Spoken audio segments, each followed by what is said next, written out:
Hello friends, आप सभी का स्वागत है एक और नए वीडियो में। आज हम लोग डिस्कस करने जा रहे हैं वेदरिंग का आखिरी टाइप्स। यानी कि हम लोग केमिकल वेदरिंग पढ़ चुके, मैकेनिकल वेदरिंग पढ़ चुके। आज हम लोग बायोलॉजिकल वेदरिंग पढ़ेंगे और वेदरिंग की क्या सिग्निफिकेंस है, यानी कि वेदरिंग का क्या इंपॉर्टेंस है, उसके बारे में भी समझ के आज हम लोग जो एक्सोजेनिक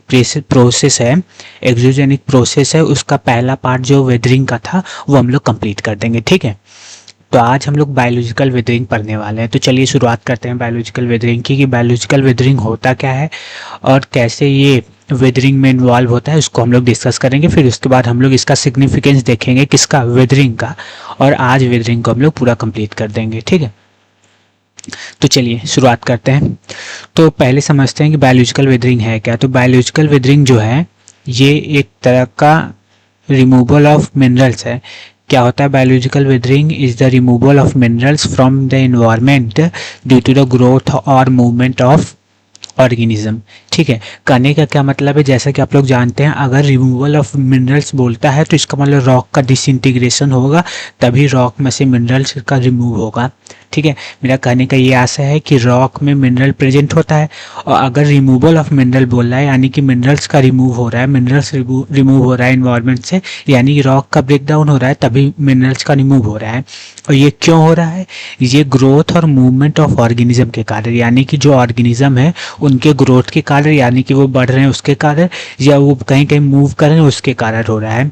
इसी को हम लोग क्या कहते हैं, बायोलॉजिकल वेदरिंग कहते हैं। अब समझते हैं कि ऑर्गेनिज्म में आता कौन कौन है, जिसके मूवमेंट और ग्रोथ के कारण मिनरल्स का रिमूवल हो रहा है, यानी कि रॉक का डिसइंटीग्रेशन हो रहा है, यानी कि वेदरिंग हो रहा है। तो जैसा कि हम लोग जानते हैं कि ऑर्गेनिज्म में हम लोग प्लांट्स और एनिमल दोनों को लेते हैं। ठीक है, अब प्लांट्स के मूवमेंट और ग्रोथ या इन दोनों में से किसी एक के कारण, किसके कारण रॉक का डिसइंटीग्रेशन हो रहा है, वो हम लोग देख लेते हैं। तो देखिए, रूट्स का जो एक्सपेंशन होता है, जब प्लांट का ग्रोथ होता है, प्लांट का जब ग्रोथ होता है तो रूट्स का एक्सपेंशन होता है। एक्सपेंशन के कारण प्रेशर बढ़ता है, नीचे जो नीचे लाइंग रॉक्स है, यानी कि अर्थ के नीचे ही, सरफेस के नीचे ही उसके रूट्स जाते हैं। प्लांट के रूट सरफेस के नीचे फैलते हैं, और जितने बड़े रूट्स होंगे वो धीरे धीरे अंदर ही अंदर क्रैक डेवलप करते रहेंगे, जिससे ऊपर की लेयर्स में भी क्रैक आ जाता है। इसी से हम लोग कहते हैं कि प्रेशर इंक्रीज होने से रॉक में क्रैक्स आ जाती है, यानी कि रॉक का डिसइंटीग्रेशन हो जाता है due to the expansion of the root of the plants. ठीक है, आशा करता हूँ कि आपको ये समझ में आया होगा कि प्लांट की ग्रोथ से कैसे बायोलॉजिकल वेदरिंग होता है। बिल्कुल सिंपल सा कॉन्सेप्ट है। ठीक है, जैसे कि अगर आप लोग यहाँ भी देखना चाहते हैं कि प्लांट की ग्रोथ से कैसे बायोलॉजिकल वेदरिंग होता है, तो देखिए प्लांट है, प्लांट का जब ग्रोथ होगा, जैसे कि मानते हैं हम लोग, ये हमारा प्लांट का रूट जड़ हुआ। ठीक है, ये ऊपर प्लांट हुए, ठीक है, ये ऊपर प्लांट हुआ, ये जड़ हुआ, और ये सरफेस के नीचे ही रहता है रूट। और ये जैसे जैसे एक्सपेंड करेगा, इसके नीचे जो भी रॉक्स होंगी उसको तोड़ते हुए एक्सपेंड करेगा, तो ऊपर की भी रॉक में क्या आने लगता है, क्रैक आने लगता है, जिसके कारण हम लोग बोल सकते हैं कि रॉक का क्रैक आने से, रॉक के में दरार पड़ने से रॉक लूज हो जाती है, हल्की हो जाती है, तो वो टूटने लगती है। क्या होती रहती है, ब्रेक डाउन होती है, यानी कि डिसइंटीग्रेशन होने लगता है। तो इससे हमारा हम लोग बोल सकते हैं कि प्लांट की ग्रोथ से हमारा वेदरिंग हो रहा है। और इस तरह की वेदरिंग को हम लोग क्या कहते हैं, बायोलॉजिकल वेदरिंग, BW यानी कि बायोलॉजिकल वेदरिंग। आशा करता हूँ कि ये आपको समझ में आया होगा। ठीक है, अब हम लोग देखते हैं कि एनिमल के ग्रोथ या एनिमल के मूवमेंट किसके कारण वेदरिंग होता है, जिसको हम लोग बायोलॉजिकल वेदरिंग कहते हैं। तो ये जो हमारा एनिमल होता है, जो एनिमल्स होते हैं वो करते हैं, बोरोइंग एनिमल्स कुछ होते हैं। बोरोइंग एनिमल यानी कि जो उसमें बील जैसा बनाते हैं, यानी कि समझ रहे हैं कि नहीं, खोदते हैं एक सुरंग जैसा, मतलब छोटा सा, जैसे रैट हुआ, चूहा हुआ, और मिट्टी में ये अर्थवर्म, केचुआ जिसको बोलते हैं, खेतों में जो पाया जाता है वो भी, और रैट यानी कि चूहा, और खरगोश। ठीक है, ये सब कुछ रॉक को तोड़ के कुछ जगह बनाते हैं, एक केव जैसा, कुछ हल्का सा छोटा, केव तो बहुत बड़ा होता है, मतलब उस शेप में कुछ बनाते हैं। ठीक है, जगह, तो रॉक का डिसइंटीग्रेशन इसके कारण भी होता है। तो बोरोइंग एनिमल्स यानी कि जो खोदते हैं, ऐसे एनिमल्स जो रॉक को खोदते हैं, ऐसा आप लोग समझ सकते हैं। ठीक है, तो ऐसे एनिमल्स कौन कौन से हैं, वो हमारे अर्थवर्म है, वो हमारे रैबिट है, अर्थवर्म है, रैबिट है और रैट है। और आप लोग बोलेंगे कि इससे कैसे रॉक का डिसइंटीग्रेशन होता है, तो जानते रहिए।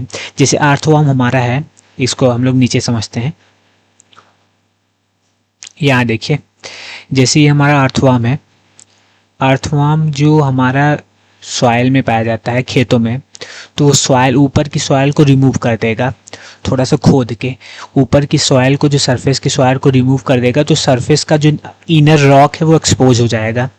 इनर रॉक जो है एक्सपोज हो जाएगा, यानी सन की रेज में आएगा, डायरेक्टली सन की रेज उस पर पड़ेगी, फिर उसके कारण क्रैकिंग होगा, उसके कारण रॉक का डिसइंटीग्रेशन होगा। यानी कि अर्थवर्म जो है ये डायरेक्टली तो नहीं रॉक की वेदरिंग कर रहा है, लेकिन इनडायरेक्टली रॉक की वेदरिंग हो रही है। यानी कि पहले ये सॉइल्स को रिमूव कर रहा है, उससे जो अंदर की लेयर वाले जो रॉक्स हैं वो सन की रेज से डायरेक्टली एक्सपोज हो रहे हैं, सन की रेज पे डायरेक्टली पड़ रही है, जिसके कारण रॉक का डिसइंटीग्रेशन होता है। ठीक इसी तरह जो रैट है, अगर वो भी कहीं वो होल करता है किसी रॉक में, यानी बोल सकते हैं कोई छोटा सा रॉक ही हो या मिट्टी ऐसा कोई स्ट्रक्चर उसको होल करता है, तो उसके नीचे इनर वाली जो रॉक प्रेजेंट है, चाहे बड़ी रॉक हो चाहे छोटी रॉक हो, उस पर फिर बाहरी या केमिकल एक्शन के थ्रू या फिजिकल एक्शन के थ्रू वेदरिंग होती है, जिसके कारण रैट भी मूवमेंट, अपने मूवमेंट करने के लिए मूवमेंट के कारण डिसइंटीग्रेशन करता है रॉक का, जिसको हम लोग बायोलॉजिकल वेदरिंग में रखते हैं। तो आशा करता हूँ मैं आपको एकदम अच्छे से समझा पाया होगा कि बायोलॉजिकल वेदरिंग है क्या। एक बार आप लोग और समझ लिए, बायोलॉजिकल वेदरिंग एक ऐसा वेदरिंग का प्रोसेस है जिसके थ्रू जो किसके थ्रू होता है, पहले ये हम लोग समझ लेते हैं। तो ग्रोथ और मूवमेंट ऑफ ऑर्गेनिज्म, यानी कि ऑर्गेनिज्म जब ग्रोथ करती है, यानी कि बढ़ती है, जैसे प्लांट उसमें हुआ वो ग्रोथ करता है, तो रॉक उसके रूट्स उसके एक्सपेंड होती हैं, जिससे हमारा रॉक में डिसइंटीग्रेशन होता है। या मूवमेंट ऑफ ऑर्गेनिज्म, समझ रहे हैं, यानी कि मूवमेंट ऑफ ऑर्गेनिज्म का मूवमेंट होगा, उसके कारण भी होगा। जैसे हमारा अर्थवर्म मूव करते हुए वो होल करती रहती है, मतलब मिट्टी में, जिससे रॉक एक्सपोज होता है, उसके कारण उसका डिसइंटीग्रेशन होता है।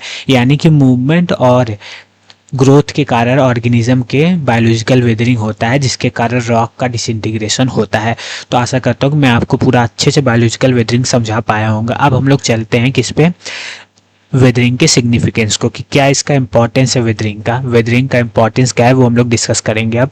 ठीक है, तो चलिए शुरुआत करते हैं। तो पहला जो पॉइंट कर रहा है कि weathering is the first step in the formation of soil और फ्रॉम द रॉक। जैसे कि आप लोग जानते हैं कि रॉक जब टूटती है, ठीक है, रॉक का जब टूटना होता है और वो एक जगह जाके by the process of erosion, टूटना ही, जब टूटती है कोई भी रॉक और अपने प्लेस पे उसका डिपोजिशन होता है, मतलब कहीं मूव नहीं करते उसके पार्टिकल्स, तो वो हमारा वेदरिंग होता है। अभी आगे हम लोग समझेंगे, जब ये किसी भी थ्रू वाटर या हवा के थ्रू जब इसका मूवमेंट होता है एक प्लेस से दूसरे प्लेस तक, इसको हम लोग इरोजन कहते हैं। अभी ये सब हम लोग समझेंगे। तो पहला प्रोसेस ही है, जैसे कि हम लोग जानते हैं कि रॉक से सॉइल बनता है, तो पहले रॉक का वेदरिंग होगा, तभी तो वो मूवमेंट करके कहीं एक्यूमुलेट होगा, तब तो सॉइल बनेगा। तो सॉइल बनने का अगर पहला प्रोसेस समझेंगे तो रॉक में वेदरिंग होना, तो weathering is the first step in the formation of soil from the rock. Rock से सॉइल बनने में वेदरिंग एक पहला प्रोसेस होता है। आशा करता हूँ ये आपको समझ में आया होगा। दूसरा पॉइंट क्या कहना चाहता है कि वेदरिंग जो है, weathering weaken soils and rock and make it easy to exploit natural resource. जैसा कि आप लोग जानते हैं कि कोई भी सरफेस है वो रॉक से बना है, उसके नीचे कोई भी नेचुरल रिसोर्स हो सकते हैं, फॉसिल फ्यूल्स हो सकते हैं, कुछ भी हो सकता है, वो कैसे हम लोग उसको यूज कर सकेंगे। तो उसका जब वेदरिंग होगा, यानी कि टूटेगा, जब उसके अंदर हम लोग माइनिंग करेंगे, एक तरह से कह सकते हैं, तभी तो उस हम नेचुरल रिसोर्स को एक्सप्लॉइट कर सकते हैं, यूज़ कर सकते हैं। तो यानी कि वेदरिंग ऑफ द रॉक का टूटना ही हमें मदद करता है, रॉक का वीक होना या सॉइल का वीक होना। रॉक का सॉइल एक दूसरे से मिलते जुलते हैं, आप लोग समझते रहिएगा, क्योंकि रॉक से ही सॉइल बनता है। तो रॉक के टूटने से हमें मदद होती है, जिससे हम लोग inner of the surface of the interior of the earth, यानी कि इंटीरियर ऑफ द अर्थ में जो भी रिसोर्सेज हैं, नेचुरल रिसोर्स, उसको हम लोग एक्सप्लॉइट कर सकें। आशा करता हूँ ये दूसरा पॉइंट भी आपको समझ में आया होगा। तीसरा पॉइंट हमारा क्या कहना चाहता है कि वेदरिंग जो होता है leads to natural soil enrichment, यानी कि वेदरिंग के कारण सॉइल में इनरिचमेंट होता है, यानी कि सॉइल की क्वालिटी में इंक्रीज होता है, मतलब सॉइल की क्वालिटी जो होती है वो बढ़ती है वेदरिंग के कारण। क्यों ऐसा होता है? जैसे कहीं भी, जैसे कि आप लोग जानते हैं कहीं सॉइल है नीचे, ऐसे समझिए कि सॉइल पहले से ही डेवलप है किसी भी रॉक से, और उसके ऊपर कोई रॉक्स है, ठीक है। और रॉक का जब विदरिंग होगा तो यानी कि उसके मिनरल्स टूट के नीचे गिरेंगे, और मिनरल्स जब टूट के नीचे गिरेंगे सॉइल में मिट्टी में, तो वो उसके मिनरल्स और सॉइल के मिनरल दोनों एक जगह आएंगे, तो उससे क्या होता है, मिनरल का इनरिचमेंट होता है, यानी कि मिनरल की क्वांटिटी बढ़ती है। तो वेदरिंग ऑफ द रॉक से सॉइल में मिनरल्स का इनरिचमेंट होता है, यानी कि सॉइल में मिनरल का बढ़ोतरी होता है, यानी कि मिनरल्स सॉइल में बढ़ते हैं रॉक की वेदरिंग से। आशा करता हूँ ये भी पॉइंट आपको एकदम क्लियर हुआ होगा। ठीक है, अब हम लोग चौथा point and last point discuss करके सिग्निफिकेंस ऑफ द वेदरिंग को कंप्लीट कर लेंगे।